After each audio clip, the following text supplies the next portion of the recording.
शाबा शाळेच्या दालनामध्ये पुन्हा एक वार सर्व प्रेक्षकांचं स्वागत आहे. या दालनामध्ये उपस्थित असलेले जे पालक आहे त्यांचं देखील स्वागत आहे. थोडक्यात आपण त्यांचा परिचय करून घेऊया. माझ्या उजव्या हाताला जे बसलेले आहेत ते पास्टर सुधीर बनकर आहेत. सलाम. माझ्याकडे सोमवारचं सत्र आहे आणि त्या सत्राचा मथळा आहे देवाची प्रीती समजणे. त्यांच्या उजव्या हाताला जे बसलेले आहेत ते पास्टर अमित पारदे आहेत. सर्वांना सलाम. आणि माझ्याकडे जे सत्र आहे मंगळवारचं इसाकाचा प्रश्न कोंकरा कोठे आहे. त्यांच्या उजव्या हाताला बसणारे पास्टर नंदू करांडे आहेत. सर्वांना सलाम.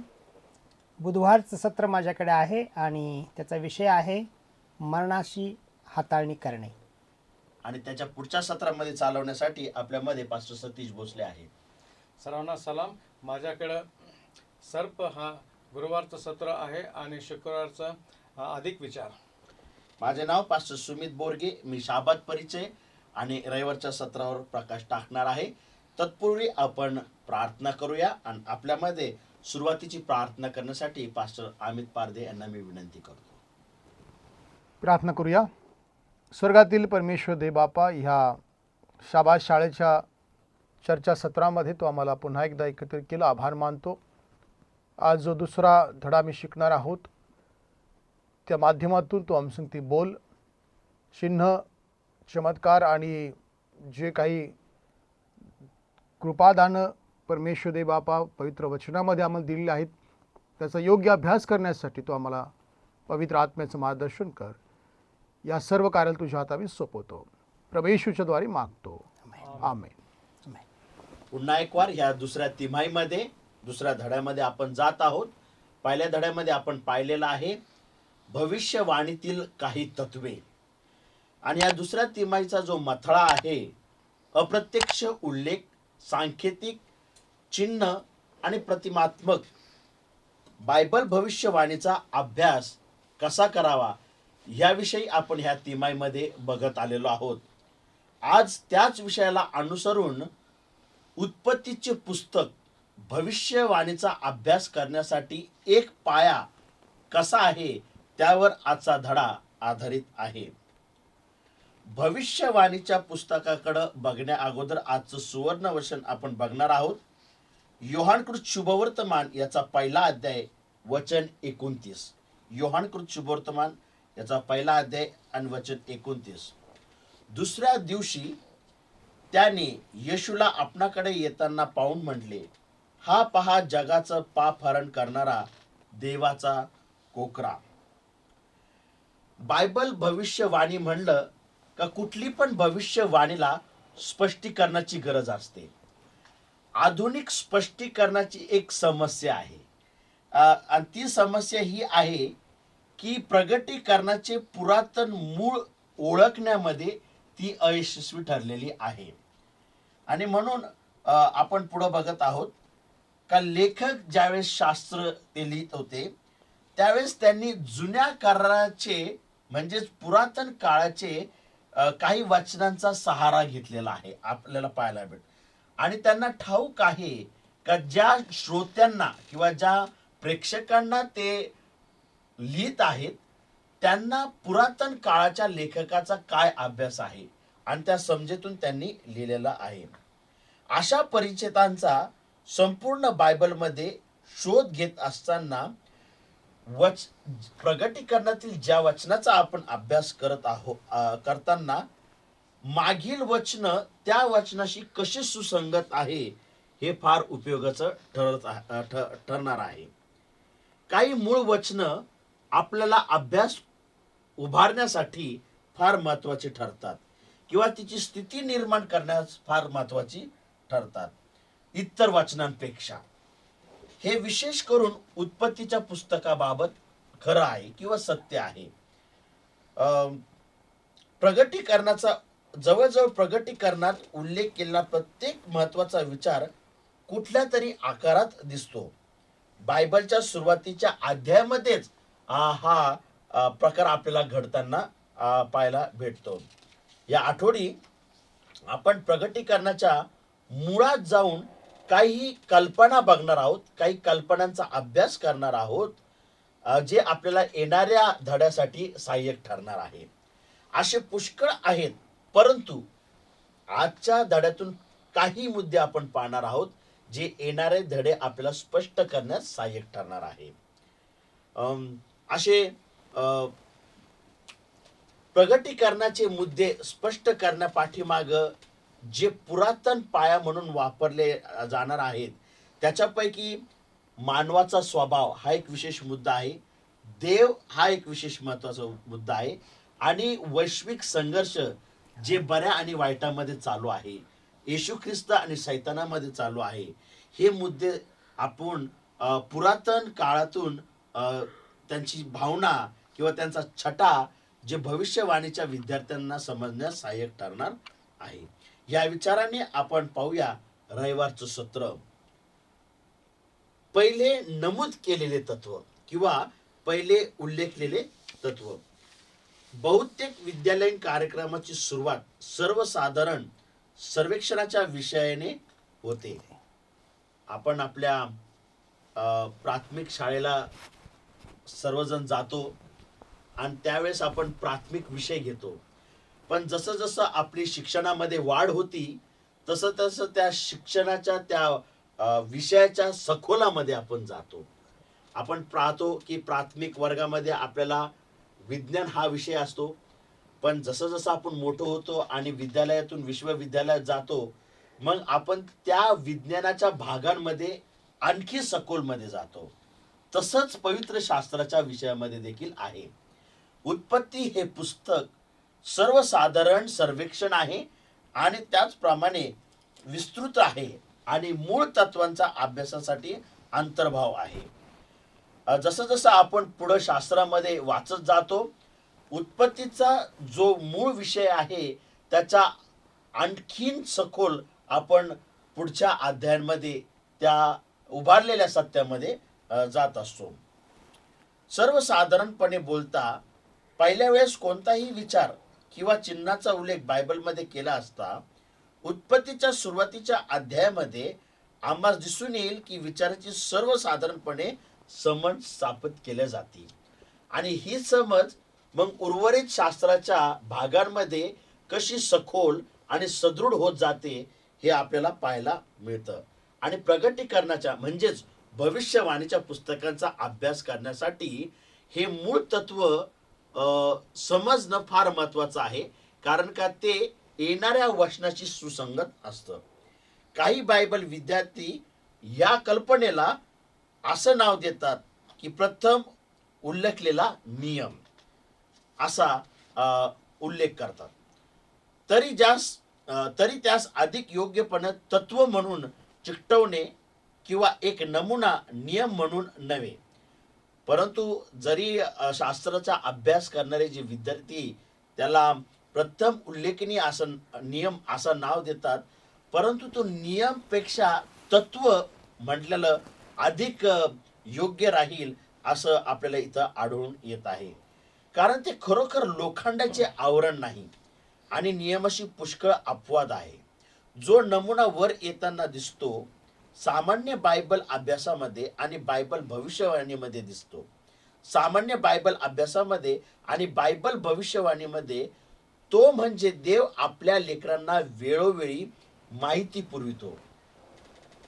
उदाहरणार्थ जर आपण बघितलं तर उत्पत्तीचा तिसरा अध्याय 15व्या वचनामध्ये आपल्याला पाहायला मिळतं का पवित्र शास्त्र सांगतं का तुझी संतती आणि त्याच्या संततीमध्ये मी काय करील, वैर स्थापन करेल. पण त्या 3:15 मध्येच आपल्याला स्पष्टता दिसत नाही.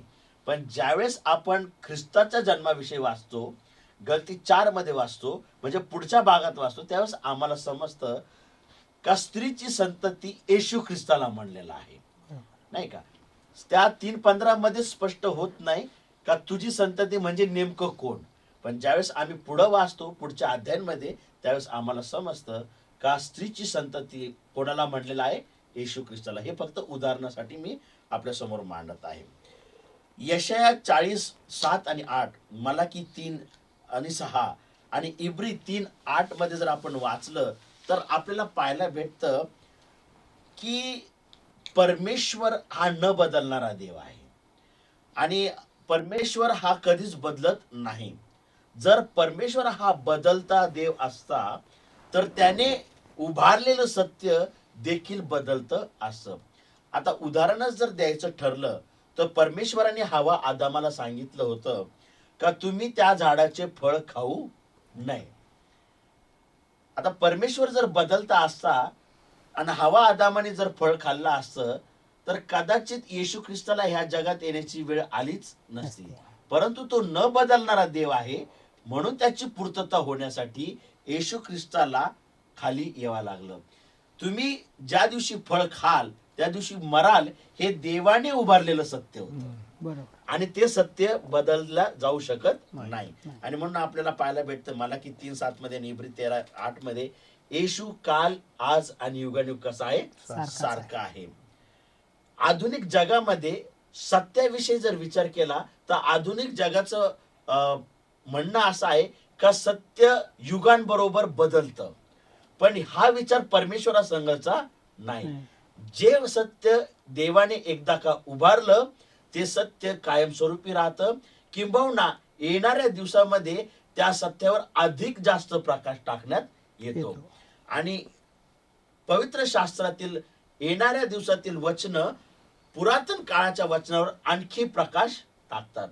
बऱ्याचदा आम्ही ऐकतो आणि आपल्या सभासदाकडून अशी प्रश्न देखील आपल्या समोर समस्या येते का परमेश्वर इकडं म्हणतो चोरी करू नको, परमेश्वर म्हणतो इकडं का मी जगाचा कोकरा आहे आणि एकीकडे तो म्हणतो का मीच उत्तम मेंढपाळ आहे.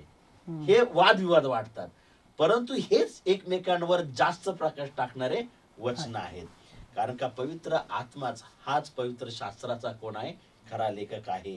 तो विरुद्ध बोलत नाही तर तो वचनांवर एकमेकांच्या वचनावर काय करतो जास्त प्रकाश टाकतो. आणि हे ह्यासाठी का आम्हाला पुरातन वचनाचा सखोल अभ्यास होण्यासाठी जो आम्हाला भविष्यवाणीच्या पुस्तकांचा अभ्यास करण्यासाठी असा आहे, आपली वाढ होण्यासाठी, आपली सत्सत्व बुद्धीची वाढ होण्यासाठी उपयोगी ठरणार आहे.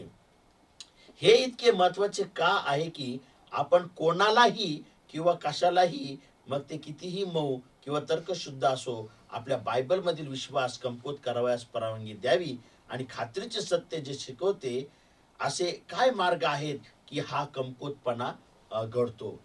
आपण सहज कोणी पण सांगितल्यावर आपला विश्वास आपण जे पवित्र शास्त्रातून स्वीकारलेला आहे त्यावरील विश्वासाला डगमगवण्याची परिस्थिती इतर लोक करतात, परंतु तो कमकुवतपणा आपल्या येऊ देऊ नये. कारण का आपण नेहमी परमेश्वरांनी प्रगट केलेल्या सत्यावर विश्वास ठेवावे, म्हणजे अशी परिस्थिती आपल्यावर येणार नाही. या विचाराने आपण सोमवारच्या सत्राकडे जाऊया, ज्या सत्रामध्ये पास्टर बनकर आम्हाला चालवणार आहे. धन्यवाद पास्टर सुमित गोरगे देवाचे सेवक यांनी खूप सुंदर रीतीने रविवारच्या सत्रामध्ये आपल्याला चालवलेलं आहे. त्यांनी सुंदर रीतीने उदाहरणासहित आणि सुंदर रीतीने त्या ठिकाणी जो मुख्य गाभा मांडलेला आहे की देव हा न बदलणारा देव आहे आणि सत्य कोणत्याही युगात बदलत नाही. आणि त्याच विचाराला पुढे घेऊन आपण जाणार आहोत. बायबल म्हणतं की देव प्रीती आहे आणि आजचा जो सोमवारचा जो आपला मथळा आहे तो देवाची प्रीती समजणे. आणि बायबल म्हणतं की देव प्रीती आहे, देव न बदलणारा आमचा देव आहे. म्हणजे देव हा नेहमीच प्रीती राहणार आहे, त्याच्या प्रीतीमध्ये खंड होणार नाही. परंतु या जगामध्ये आजचं जर वातावरण आम्ही पाहिलं किंवा जगातली परिस्थिती पाहिली तर कधी कधी आम्ही पाहतो की काही लोक देवाच्या विरोधात बोलताना आम्ही ऐकतो किंवा देवाच्या विरोधात विधानं करताना आम्ही काही लोकांना पाहतो. परंतु देव तर प्रीती आहे आणि सत्य हे न बदलणार आहे. आणि म्हणून जो माणसाकडे आज जो पापी स्वभाव आलेला आहे तो देवाने दिलेला नाही. कारण हा स्वभाव आम्ही पाहतो की एदेन बागेमध्ये बायबलमध्ये स्पष्ट म्हटलंय की देवाने सर्व काही चांगलं असं उत्पन्न केलं, परंतु देवाने त्या ठिकाणी आदाम आणि हवेवर ज्याच्यावर त्याची प्रीती होती त्या आदाम आणि हवेला त्याने एक आज्ञा दिली होती आणि ही आज्ञा केवळ देवाच्या प्रीतीपोटी देण्यात आली होती. आणि आम्ही पाहतो की देवाने सांगितलं होतं की जर तुम्ही ते फळ खाल, ती आज्ञा मोडाल तर त्या दिवशी तुम्ही हमखास मराल. आता ह्या ठिकाणी आम्ही पाहतो की जेव्हा आज्ञा दिल्या जातात उदाहरण समजण्यासाठी तुम्हाला समजण्यासाठी एक साधं आपलं दैनंदिन उदाहरण देतो. आई वडील आपल्या लेकरांना काही आज्ञा देतात. आज्ञा देण्यामागे त्यांचा उद्देश असतो की आपल्या लेकरांचं संरक्षण व्हावं, आपल्या लेकरांची त्यांची कळकळ असते की तू हे करू नको, तू ते करू नको. या ज्या काही सूचना आणि आज्ञा देतात त्यामागे त्यांची प्रीती असते. परंतु जर लेकरं त्यांच्या दृष्टिकोनातून जेव्हा आई वडिलांकडे त्या आज्ञांकडे पाहतात तेव्हा त्या आज्ञा त्यांच्यासाठी फार अवघड होतात आणि ते पाहतात की आई वडील आमच्यासाठी फार कठोर आहेत, आई वडील आम्हाला फार कठीण रीतीने वागणूक देत आहेत. परंतु जर आई वडिलांच्या दृष्टिकोनातून जर आम्ही पाहिलं तर त्या आज्ञा लेकरांसाठी त्या आई वडिलांची प्रीती दर्शवतात. आणि म्हणून या ठिकाणी खूप सुंदर रीतीने लेखक म्हणतो की आज जगाकडे आपण देवाच्या सर्वज्ञतेकडून पाहण्याच्या ऐवजी आमच्या स्वतःच्या मर्यादित दृष्टिकोनातून पाहतो. आणि म्हणून देवाच्या प्रीतीचा हा जो विषय आहे तो आम्ही फारच मानवाने, या पापी मानवाने मर्यादित बुद्धीमुळे त्या ठिकाणी देवाच्या प्रीतीचा विषय फार कठीण आणि गहन करून ठेवलेला आहे. आम्ही पाहतो की तो दूषित देखील केलेला आहे. आज आम्ही पाहतो की नोहाच्या काळामध्ये जी घटना झाली, नोहाच्या काळामध्ये आम्ही पाहतो की देवाला एक कठोर रीतीने त्या ठिकाणी मानव जातीचा नाश करताना पाहतो. परंतु देव खरंच कठोर नव्हता, कारण देवाने त्यांना 120 वर्षाचा कालावधी दिला. मागे फिरण्यासाठी देवाने त्यांच्यावर प्रीती केली आणि नोहाच्या द्वारे संदेश दिला. परंतु हे मानवाचं कठीण झालेलं अंतःकरण होतं की त्यांनी देवाची प्रीती ओळखली नाही आणि स्वतःचा नाश ओढून घेतला. आम्ही पाहतो की ही प्रीती समजण्यासाठी आम्हाला देवाच्या दृष्टिकोनातून सर्व गोष्टी, देवाच्या वचनांकडे आणि भविष्यवाण्यांकडे पाहणं गरजेचं आहे. देवाची प्रीती आजकाल जो आपल्याकडे संस्कृती आहे, ही संस्कृती अशा प्रकारे चालू आहे की देवाची प्रीती ही स्वतःच्या अर्थाने त्या ठिकाणी स्वतः करता लागू करून घेतात. म्हणजे देवाने आमच्यावर, ते फक्त माझ्या कुटुंबावर, माझ्या लोकांवर देवाने प्रीती करावी. जसं की आम्ही पाहतो योनाच्या उदाहरणामध्ये, योनाचं त्याला माहित होतं की देव कृपाळू आणि कनवाळू आहे आणि देव निनवे शहरावर प्रीती करेल, दया करेल, हे योनाला देखील माहित होतं. पण योनाची इच्छा होती की देवाने फक्त आमच्यावर प्रीती करावी आणि हा एक आत्मकेंद्रितपणा होता. पण देवाची प्रीती हा एक फार मोठा गंभीर विषय आहे आणि तो देवाच्या नजरेतून आम्ही जर पाहिला, दृष्टिकोनातून पाहिला, तर देवाची प्रीती फार विशाल आहे आणि ती आम्ही आज समजून घेणं फार गरजेचं आहे. आणि म्हणून प्रीतीचा स्वभाव समजणे हे बायबल भविष्यवाणी समजण्यासाठी खूप महत्वाचे आहे असं लेखक या ठिकाणी सांगत आहेत. आणि म्हणून आपण महान संघर्ष हे एक महत्वाचं जे पुस्तक आहे, याच्यामध्ये एक महत्वाचा विषय देखील त्या ठिकाणी हाताळला गेलेला आहे. आणि त्या ठिकाणी लेखक म्हणत आहे की देवाच्या शीलाच्या अस्तित्वाविषयी पुष्कळ गैरसमज त्या ठिकाणी निर्माण झालेले आहेत. उदाहरणार्थ जुन्या करारात जो देवाला प्रेझेंट केले गेलेले, तर लोक पाहतात की तो कठोर असा देव आहे, तो दया न करणारा देव असा मी पाहतो, तो शासन करणारा देव आहे. अशा प्रकारची देवाच्या शीलाच्या अस्तित्वाविषयी पुष्कळ गैरसमज त्या ठिकाणी दिलेत. परंतु एलेन जी व्हाईट महान संघर्ष या पुस्तकात सरतेशेवटी खूप सुंदर त्या ठिकाणी शेवट करताना ते सुंदर रीतीने लिहितात. मी ते वाचू इच्छितो. संपूर्ण विश्व स्वच्छ आहे. सुसंगतपणाचा एक ठोका व आनंद संपूर्ण उत्पत्तीमध्ये धडकतो. ज्याने सर्व निर्माण केले त्यापासून जीवन आणि प्रकाश आणि आनंद वाहतो. संपूर्ण न संपणाऱ्या अंतराळात अगदीच लहान रेणूपासून ते मोठ्या जगापर्यंत सर्व गोष्टी सजीव आणि निर्जीव त्याच्या सुंदर छायेमध्ये आणि परिपूर्ण आनंदामध्ये घोषणा करीतात की देव प्रीती आहे. पान 667.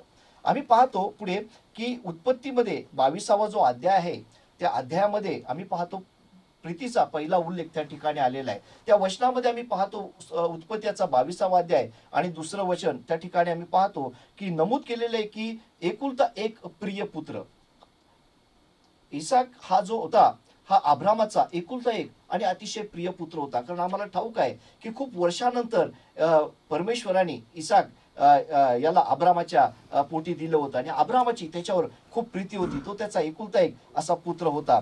आम्ही पाहतो की ही जी गोष्ट आहे याच्यातून फार काही शिकण्यासारखं आहे. कारण अब्रामाला एके दिवशी परमेश्वराचं वचन प्राप्त झालं की उठ आणि तू आपल्या एकुलत्या एक प्रिय मुलाला घे आणि मी सांगतो त्या डोंगरावर जाऊन त्याचं तू अर्पण कर.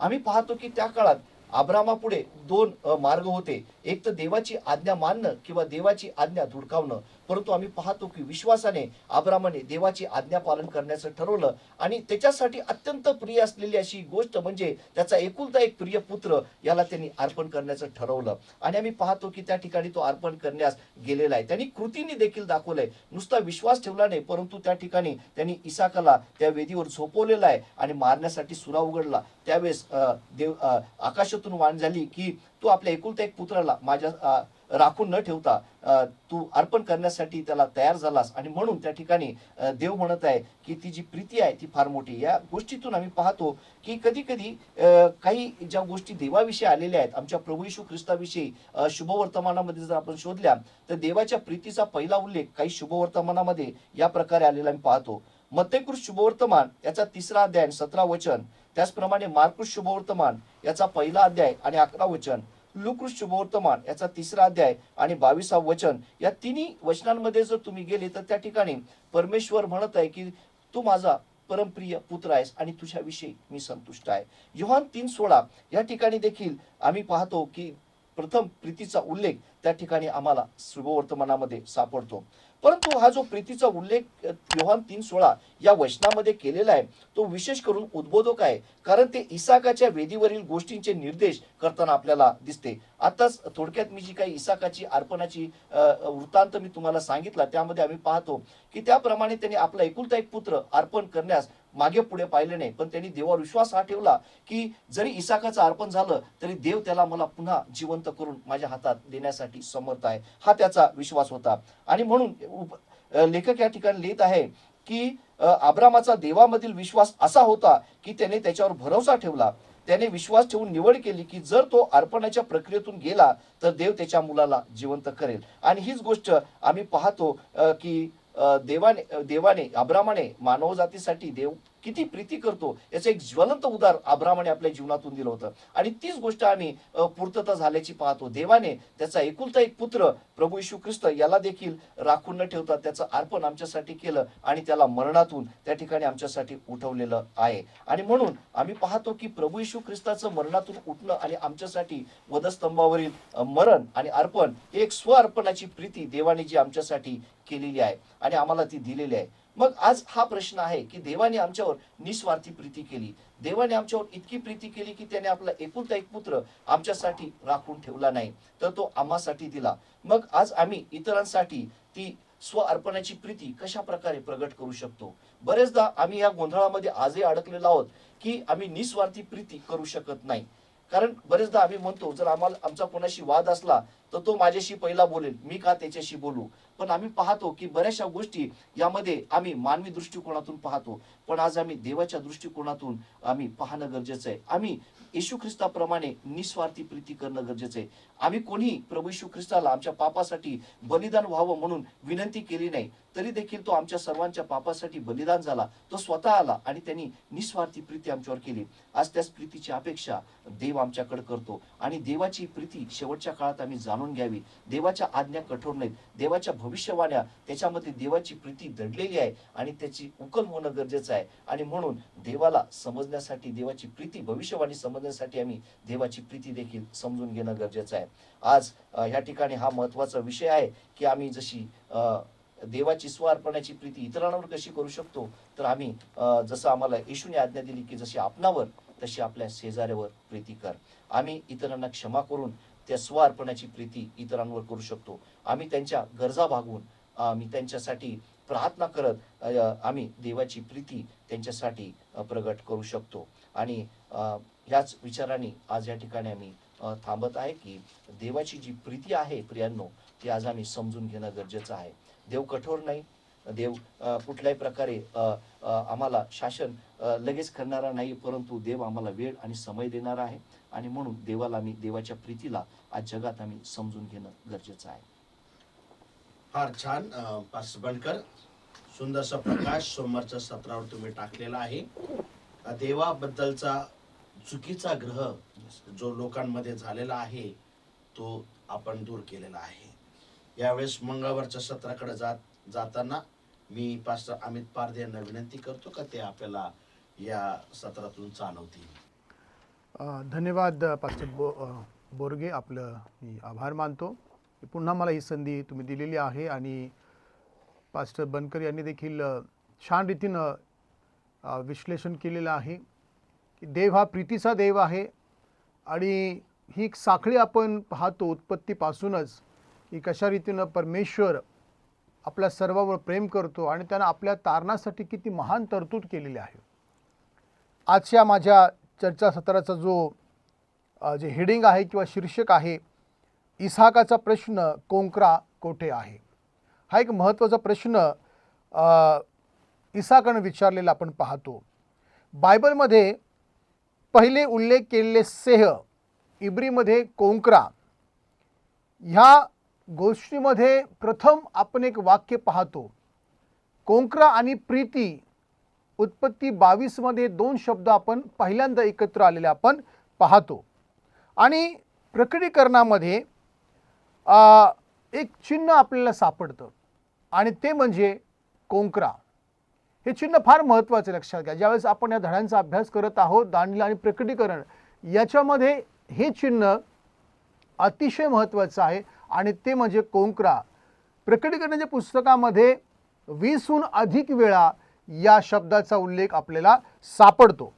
आणि योहान 4 आणि 5 अध्यायामध्ये आपण ज्यावेळेस योहानाच्या दृष्टांताकडे ज्यावेळेस आम्ही जातो, त्या ठिकाणी आपल्याला जो कोंकरा आहे तो मध्यवर्ती भूमिकेमध्ये आपल्याला पाहायला मिळतो, म्हणजे केंद्रस्थानी आपल्याला पाहायला या ठिकाणी आपल्याला मिळतो. आणि मग सिंह किंवा कोंकऱ्याचा जो उल्लेख आहे इसहाकाच्या प्रश्नाच्या स्वरूपामध्ये आपल्या पुढे येतो. आणि तो प्रश्न काय होता की बाबा कोंकरू कोठे आहे? ज्या अब्राहम आपल्या मुलाला ज्यावेळेस अर्पण करण्यासाठी घेऊन जातो, त्यांच्याकडं बली देण्यासाठी काही नसतं. आणि त्यावेळेस हा निरागस इसहाक आपल्या वडिलांना एक प्रश्न विचारतो की बाबा कोंकरा कुठे आहे? त्यांच्याकडे कोंकरा नव्हता, परंतु कोंकऱ्याची तरतूद जी आहे तो परमेश्वर करून देणार होता. आणि हाच आपल्याला आजचा विशेष मुद्दा या ठिकाणी पाहायला मिळतो. जुन्या करारामध्ये जी 38 पुस्तकं आहेत ती आपल्याला या मार्गाने घेऊन जातात आणि त्या इसहाकाच्या प्रश्नाचं उत्तर आपल्याला वेळोवेळी वेगवेगळ्या माध्यमातून, शास्त्र भागातून आपल्याला पाहायला मिळतं. अगदी वलांडन सणापासून म्हणजे निर्गमच्या पुस्तकापासून तो थेट प्रकटीकरणापर्यंत या प्रश्नाचं उत्तर आपल्याला पाहायला मिळतं. पण विशेष प्रकारे नवीन करारामध्ये आम्हाला या कोंकऱ्याचा उलगडा होतो. हा कोंकरा कोण आहे?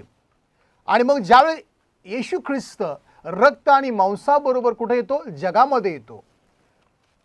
योहान 1:14 मध्ये म्हटले, शब्द देही झाला आणि त्याने आमच्यामध्ये वस्ती केली. ज्यावेळी प्रभू येशू ख्रिस्त या जगामध्ये आला, त्याने लोकांमध्ये सेवा केली आणि शेवटी आपलं जीवन त्यानं लोकांमध्ये क्रूसावर अर्पण केलेलं आपण पाहतो.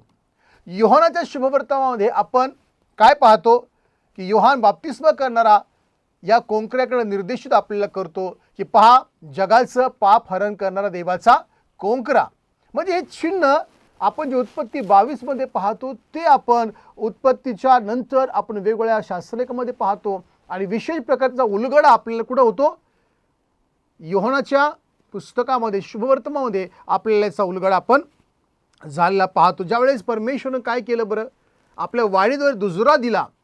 आता फक्त हा दुजोरा योहानाचा नसून परमेश्वराने आकाशातून वाणी आपल्याला त्या ठिकाणी ऐकू आली की ती वाणी आपल्याला सांगते की हा माझा परमप्रिय पुत्र आहे आणि त्याच्याविषयी मी काय संतुष्ट आहे. म्हणजे हा देवाचं अर्पण म्हणून परमेश्वराने त्याला मान्यता दिली.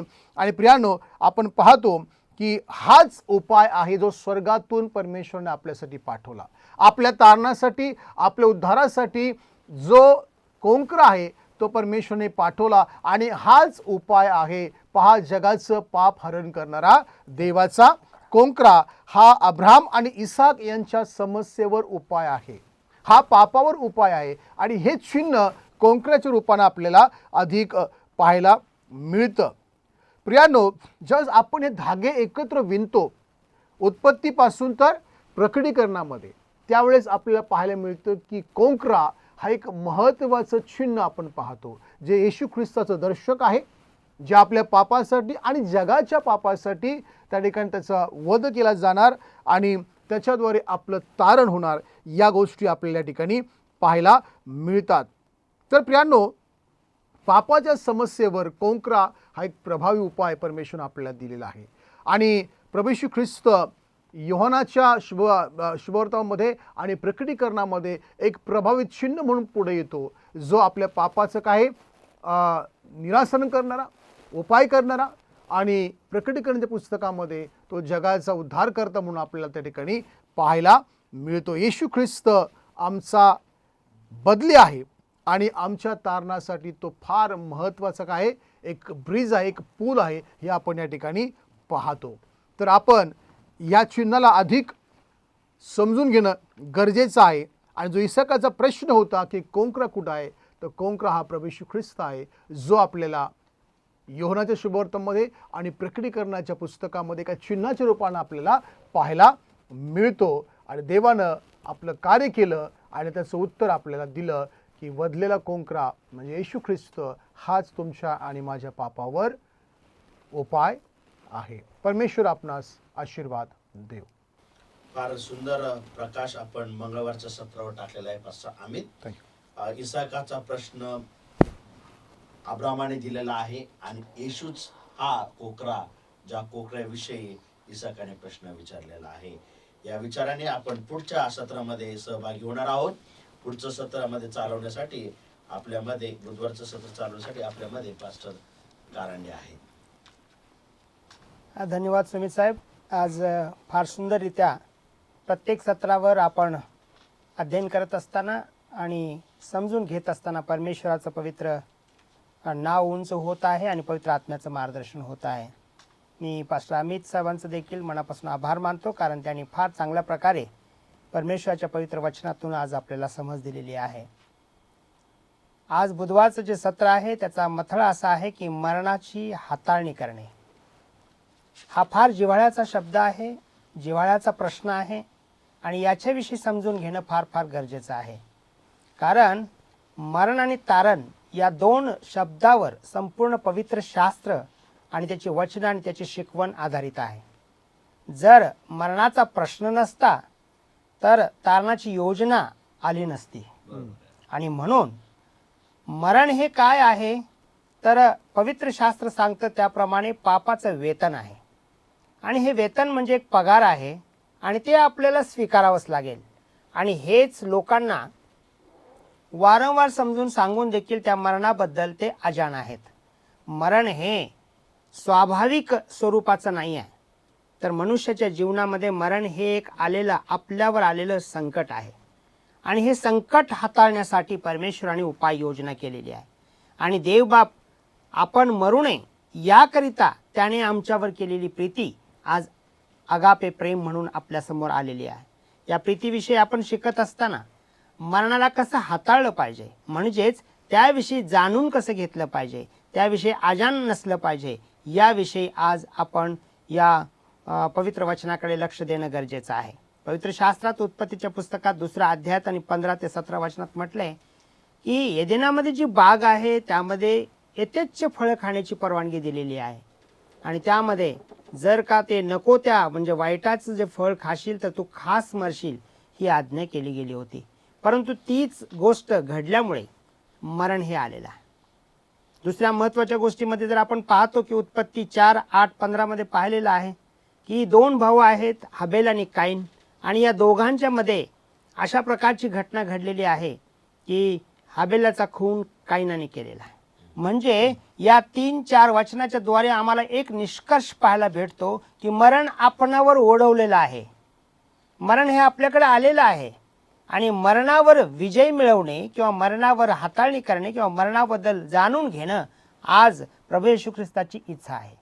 आणि त्याद्वारे आज आपल्याला उपाय आहे, तरतूद केली गेलेली आहे. आणि म्हणून परमेश्वराचं पवित्र वचन आम्हाला या परिच्छेदातून आम्हाला समजून सांगत आहे की आपल्याला देवाने केलेल्या योजनेअंतर्गत या मरणाची हाताळणी करणं गरजेचं आहे. हे मरण काय आहे? फक्त वेतन म्हणजे जन्माला आलेला मनुष्य 100% मरणारच अशी खात्री अनेकांनी करून घेतलेली आहे. पण देवाचं वचन म्हणतं तुम्हापैकी असे कित्येक जण आहेत की त्यांना मरणाचा अनुभव मी येऊ देणार नाही. म्हणजे तुम्ही आणि मी देवाच्या पवित्र वचनावर विश्वास ठेवून तारणाची योजना आमच्याकडे घेऊन आपण कायमस्वरूपी या मरणावर विजय प्राप्त करून घेऊ शकतो, जे की प्रभू येशू ख्रिस्ताने आपल्याला हा विजय दिलेला आहे. पवित्र शास्त्र आम्हाला आणखीन असं म्हणत आहे की आपण नेहमीच म्हणतो की मरण हा जीवनाचा भाग आहे. म्हणजे मरण हे 100% आपल्याकडे येणार आहे, परंतु हे खोटे आहे. कसं खोटं आहे की पवित्र शास्त्र आम्हाला या ठिकाणी सांगतं की मरण हे जीवनाच्या विरुद्ध आहे, जीवनाच्या नाशाचे कारण आहे.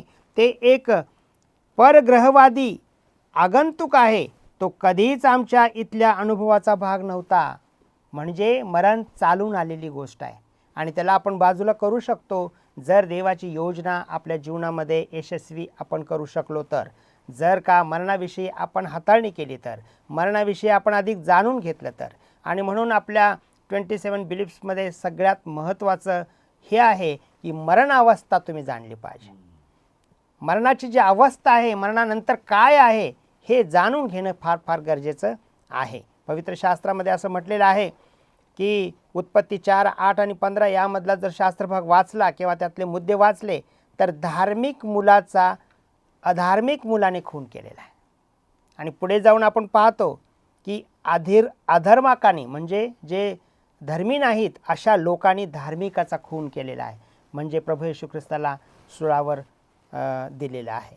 आणि मग यामध्ये आपल्याला हे कळून येतं की मरण हे स्वतःहून आपल्यावर ओढवलेलं आहे आणि याच्यावर आपल्याला मात करणं गरजेचं आहे, जाणून घेणं गरजेचं आहे. मरणाची समस्या सोडवल्याशिवाय आमचे जीवन शेवटी निरर्थक आहे. आपल्या जीवनामध्ये जो काही आपण प्रयास करत आहे, जीवन जगत आहे, त्याच्या कृपेच्या छत्रछायेखाली वागत आहे, आनंद घेत आहे, निसर्गरम्य वातावरणामध्ये परमेश्वराची हस्तकृती आपण असताना आपण सर्व गोष्टीचा अनुभव घेत आहे. परंतु जर का आपण मरणाविषयी जाणून घेतलं नाही तर आपलं जीवन हे अर्थहीन आहे, व्यर्थ आहे. हे सत्य आहे की आपणास याविषयी काय शिकवते तर येशूने आम्हासाठी जे काही केले त्याविषयी आपण किती आभार मानले पाहिजेत. परमेश्वराने आपल्यासाठी काय केलेलं आहे की आपल्यावरचं ओझं, आपल्यावरचं मरण, आपल्यावरचा पापदंड स्वतःवर घेतलेला आहे.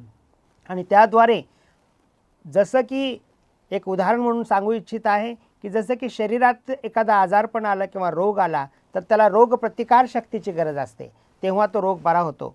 तशाच प्रकारे जे मरण आलेलं आहे त्याला देखील बाजूला करण्यासाठी आपल्या पापांची क्षमा होणं गरजेचं आहे.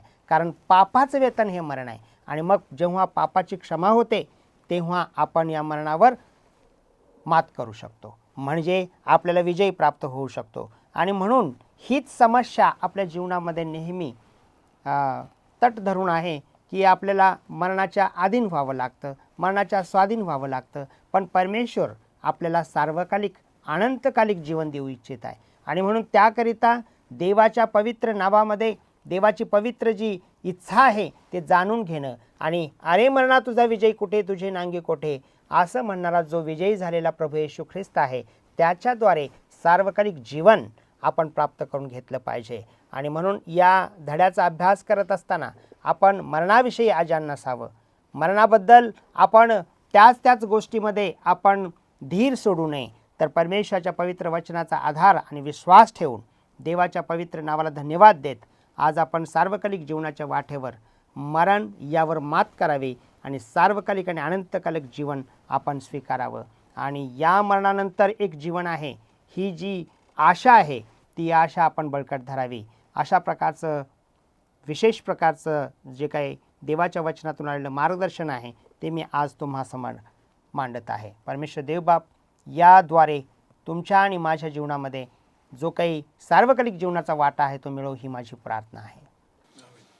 फार सुंदररित्या पास्टर करंडे यांनी आपल्याला मरणाची हाताळणी या विषयावर मार्गदर्शन केलेलं आहे पवित्र वचनातून. आणि येशू ख्रिस्त हाच मरणावर विजय प्राप्त करणारा परमेश्वर आहे आणि त्यानेच मरणाच्या विरोधात निर्माण केलेली प्रतिकार म्हणजे त्याची धार्मिकता आणि त्याचं जीवन आहे. आपण ते आभार मानतो पास्टर करंडे. याच विचाराने आपण पुढे जाऊया गुरुवारच्या सत्राकडे आणि गुरुवारच्या सत्रातून चालवण्यासाठी पास्टर सतीश भोसले आपल्यामध्ये आहे. धन्यवाद पास्टर बोरगे. गुरुवारचा मथळा आहे सर्प. आणि आत्तापर्यंत आपल्याला जे काही शाबास शाळेच्या धड्यामधून शिकण्यास मिळालेलं आहे ते खूप अनमोल आणि खूप उत्तम असं आहे. आणि पास्टर कारंडे यांचे मी आभार मानतो की त्यांनी सुंदर बुधवारचं पोर्शन स्पष्टीकरण केलेलं आहे. आणि गुरुवारचा जो मथळा आहे तो आहे सर्प. सर्प म्हटलं किंवा साप म्हटलं की आपल्या मनामध्ये वेगवेगळे चित्र येतात, वेगवेगळे विचार येतात, भीती वाटते.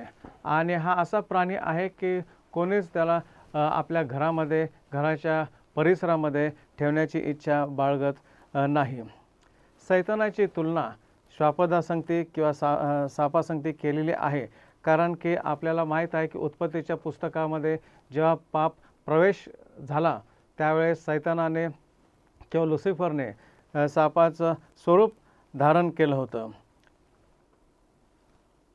आता या पुस्तकामध्ये, या धड्यामध्ये आपल्याला पाहायला मिळतं की उपासना हा महत्त्वाचा विषय आहे. उपासना हा महत्त्वाचा विषय आहे. पण वाईट कृत्य करणारा व उपासनेची चुकीची पद्धत शक्य करणारा त्यास श्वापद असे म्हणण्यात आले आहे, असं प्रकटीकरण 13वा अध्याय आणि 2 आणि 4 वचनामध्ये लिहिलेलं आहे.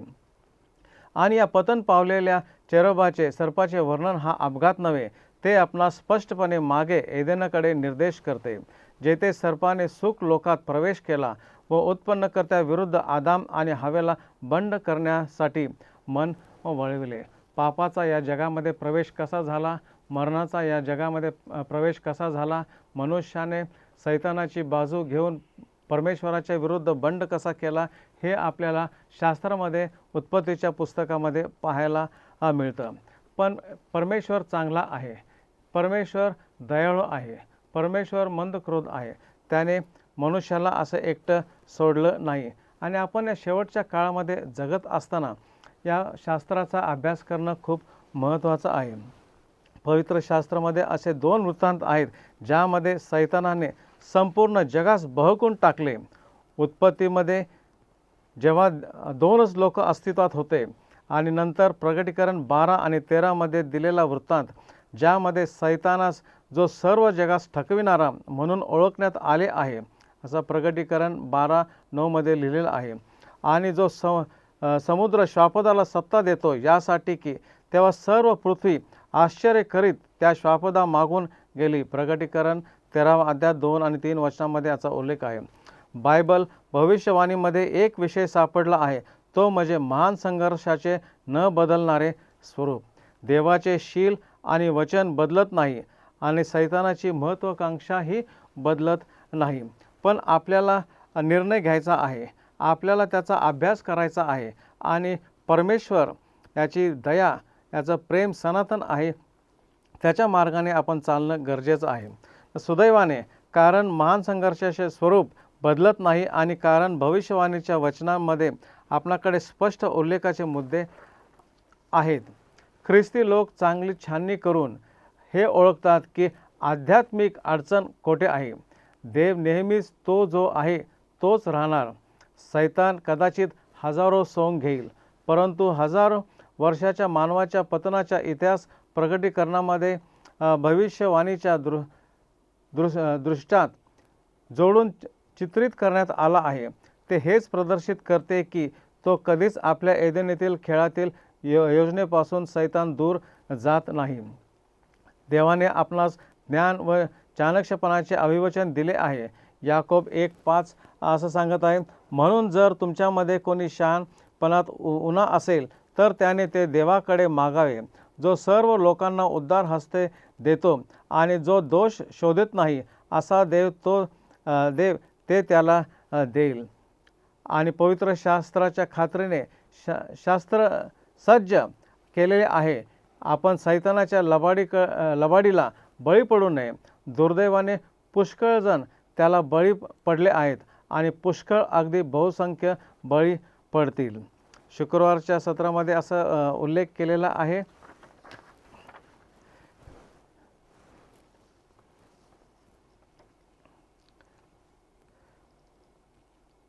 महान संघर्षाचे स्वरूप बदलत नाही आणि कारण भविष्यवाणीच्या वचनामध्ये आपणाकडे स्पष्ट उल्लेखाचे मुद्दे आहेत. घट्टपणे ऐतिहासिक संघटनामध्ये रोवल्या गेल्या आहेत. बायबल ही गोष्ट देवाच्या मानवाबरोबर संपूर्ण इतिहासात संवाद आहे आणि हजारो वर्षाचा हा संवाद अभ्यास केल्याद्वारे आपण देवाच्या सातत्यपूर्ण शीलाविषयी अधिक शिकतो. काही वेळेस ख्रिस्ती लोक तक्रार करतात की आम्ही तेच ऐकून थकलो आहोत. काही वेळेस जेव्हा आपला महत्त्वाचा भविष्यवाणीचा संदेश सार्वजनिक ठिकाणी सांगितला जातो, आपण असा विचार करतो की आम्ही आधीच तो ऐकला आहे आणि त्यात शिकण्यासारखे नवीन असे काही नाही. सत्य हे आहे की आमचा संदेश न बदलणारा आणि सातत्यपूर्ण आहे. तथापि याचा अर्थ हा नव्हे की तो साधा आणि आव्हान न देता येणारा आहे. याच्या विरुद्ध म्हणजे जेव्हा तुम्ही सार्वकालिक देवाच्या मनातून निघालेल्या माहितीचा अभ्यास करता तेव्हा तुम्हाला लगेच जाणीव होते की तुम्ही विषयाच्या शेवटपर्यंत जाऊ शकणार नाही. एलन जी व्हाईट म्हणतात की प्रगटीकरणाचे पुस्तक लिहिण्याचे एक कारण म्हणजे ख्रिस्ती मंडळीला तिच्या ऐतिहासिक संदेशामध्ये सर्व काळासाठी मुळावले ठेवणे. तर प्रियानो, आपल्याला हा सुंदरसा धडा उपलब्ध झालेला आहे की परमेश्वर चांगला आहे आणि या शेवटच्या काळामध्ये आपल्याला पुष्कळ संकट येतील आणि सर्प ज्याला ही उपमा दिलेली आहे, सैतानाची उपमा दिलेली आहे, तो आपल्याला भगण्याचा प्रयत्न करणार आहे. देव करो आपल्याला आशीर्वादित करो. फार सुंदर सत्रामध्ये पास्टर सतीशने आपल्याला चालवलेला आहे. सर्प काय आहे, कोण आहे आणि प्रगटीकरणाच्या पुस्तकातील काय त्याचं महत्त्व आहे किंवा काय कशाचं प्रतीक आहे हे आपल्याला स्पष्ट झालेलं आहे. एक वाक्याच्या निष्कर्षाकडे आपण यावेळेस जाणार आहोत. तर शाबात परिचय आणि रविवारच्या सत्राचा जो निष्कर्ष आहे तो असा आहे की प्रगटीकरणाचं पुस्तक आम्हाला समजलं नसतं जर उत्पत्तीचं पुस्तक त्याचा पाया जर नसतं. तर हा निष्कर्ष ह्या सत्रातून होत आहे. पास्टर बनकर, सोमवारच्या सत्राचा निष्कर्ष. सोमवारच्या सत्राचा जो निष्कर्ष आहे किंवा सारांश आपण पाहतो की उत्पत्ती याचा 22वा अध्याय आणि योहान 3:16 या दोन्ही वचनाच्या द्वारे आम्ही पाहतो की देवाच्या आगापे प्रेम जे आहे, ह्या प्रीतीची आम्ही त्या ठिकाणी जुन्या करारामध्ये देवाने आमच्यावर किती प्रीती केलेली आहे हे त्यांनी मानवाला आधीच विदित केलं होतं आणि येशू ख्रिस्ताला पाठवून त्यांनी आपल्या एकुलत्या एक पुत्राला आमच्या पापासाठी अर्पण केलं. कारण ती शिक्षा आमची होती आणि देवाने आमच्यावर इतकी प्रीती केली की आम्हाला राखून त्यांनी आपल्या एकुलत्या एक पुत्राला त्या ठिकाणी वधस्तंभावर आमच्यासाठी मारले. आणि देवाची इच्छा ही आहे की देवाची ती अगाध प्रीती मानवाने ओळखून घ्यावी, ही देवाची इच्छा आहे. आणि हा निष्कर्ष फार महत्वाचा आहे की शेवटच्या काळात आम्ही देवाची प्रीती ओळखून घ्यावी.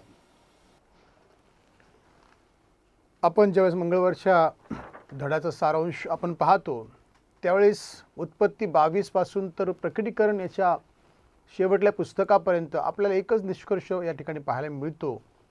येशू ख्रिस्त आमचा बदली आहे, येशू ख्रिस्त आमचा बलिदान आहे आणि त्याद्वारे देवाचं प्रेम आपल्याला दिसतं.